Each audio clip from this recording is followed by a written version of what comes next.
I don't know what's happened today, but the temperature's just dropped. It's just, I'm wearing a jumper today. That's how cold it is.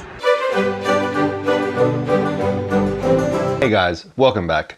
Today has been, well, this morning was cold. What's happened to the weather in Australia at the moment? I thought we were in summer. It's like it just can't make up its mind. Does it want to be hot? Does it want to be cold? Does it want to be in the middle? Real muggy? It was like it was cold this morning. I had to bring a jumper with me to work today. It was that cold.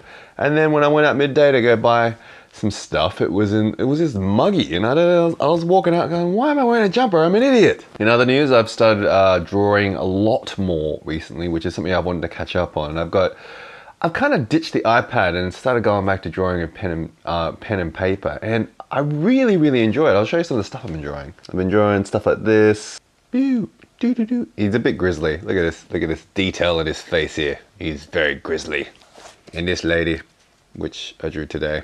I mean, I don't know, you guys haven't really seen my progression, but this is a big step for me. Like, I don't normally draw a pen, but I'm not afraid to draw a pen anymore. In fact, I don't seem to be making as many mistakes as I was before. I mean, there are mistakes there, but it's very different. I'm just letting you know, it's a big turn for me, so I'm quite happy with the progress I'm making. I'm moving somewhere, moving in a general direction. So, I was talking to my friend Stacey the other day, and I was typing to her a message, and I started using the phrase, per se, and when I wrote it out, I actually wrote the letters P-E-R-S-A-Y, and it just dawned on me for a second that I thought, hang on a sec, that's not how you spell it, is it? And I had to go into Google and look it up. Until just yesterday, I just realized that I had been spelling the word per se completely wrong. It is spelled P-E-R-S-E, and it's like a derivative for a Latin word meaning whatever that means, but I looked it up in Google. But still, now I'm not afraid to admit that there are tons of words that I just completely have mispronounced or misspelt over the years. Up until about 6 years ago, I thought the word irregardless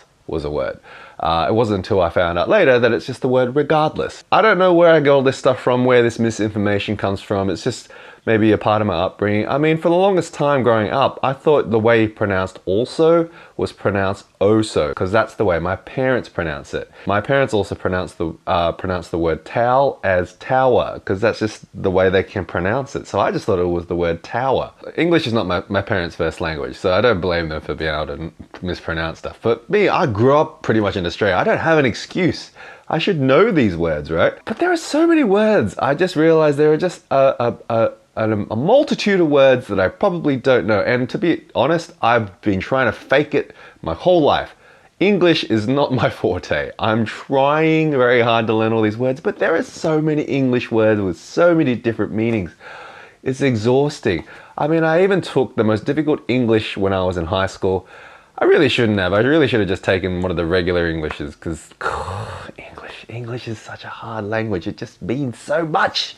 There are so many meanings in English. I don't know if it's because it is a Chinese background thing or whatever it might be, but it's the only language I really know, apart from this dialect that I speak, which is Hokkien. Are there words that you guys have mispronounced your whole life and haven't realized recently? Let me know. I want to know that I am not the only one who mispronounces words or mispronounces the meaning or misspells words. Anyway, make me feel a little bit better. Anyway, guys, thanks for listening, and I'll see you next time.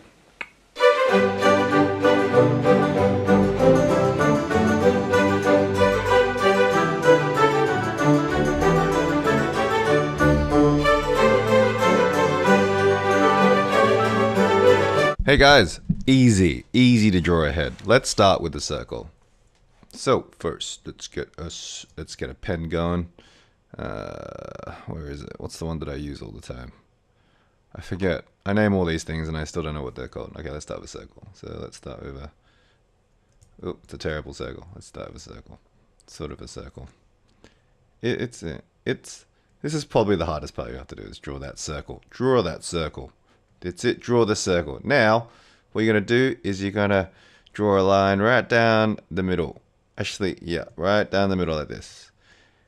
Oh, we'll get rid of that line. And then we'll draw another one. Oops. And then we'll draw another one right here. Oh, let's spin it more like half. There you go.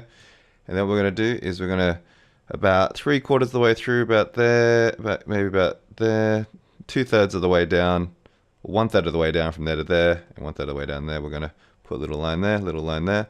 And where those lines intersect, if you imagine there's a little line that goes there to there, we're going to lob it off. Lob off half the circle. And we're just going to erase all those lines.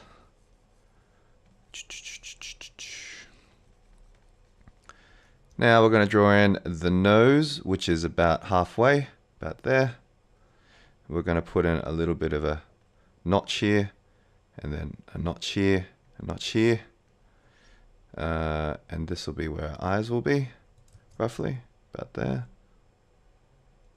This will be where our nose will be, about there.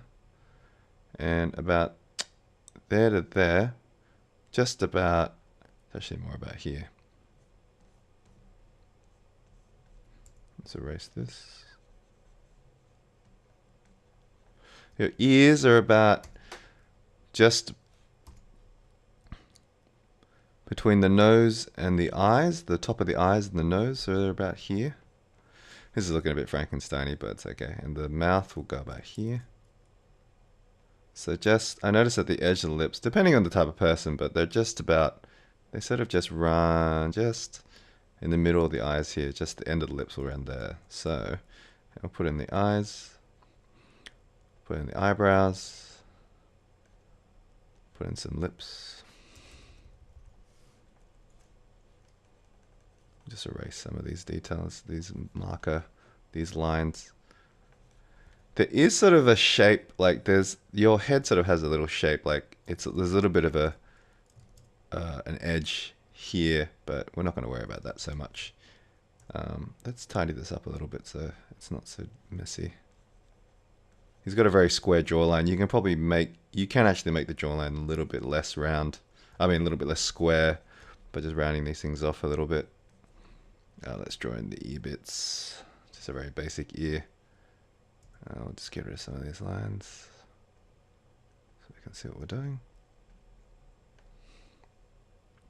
And you'll notice the peak of the hair, where the hair is about, sort of where that joint is there. So let's give this guy some hair. And hair will just come over the top.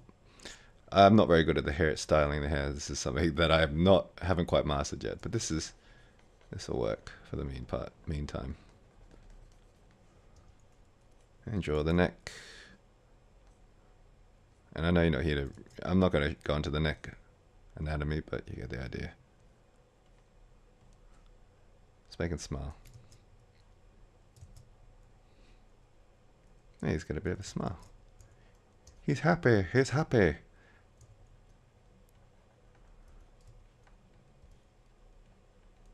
And that's as easy as is to draw a face. Pretty easy, right? Just give him a little bit more detail. I'm going to put in some extra detail here just so he's got a bit more.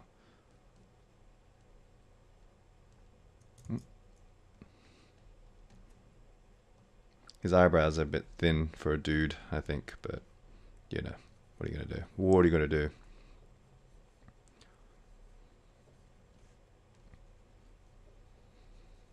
Anyway, guys, thanks for watching, and let's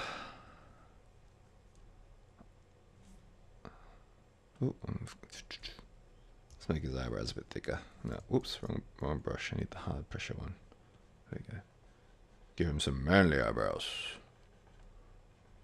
Nice thick eyebrows. Anyway, guys, I hope that's been fun, and I'll see you next time.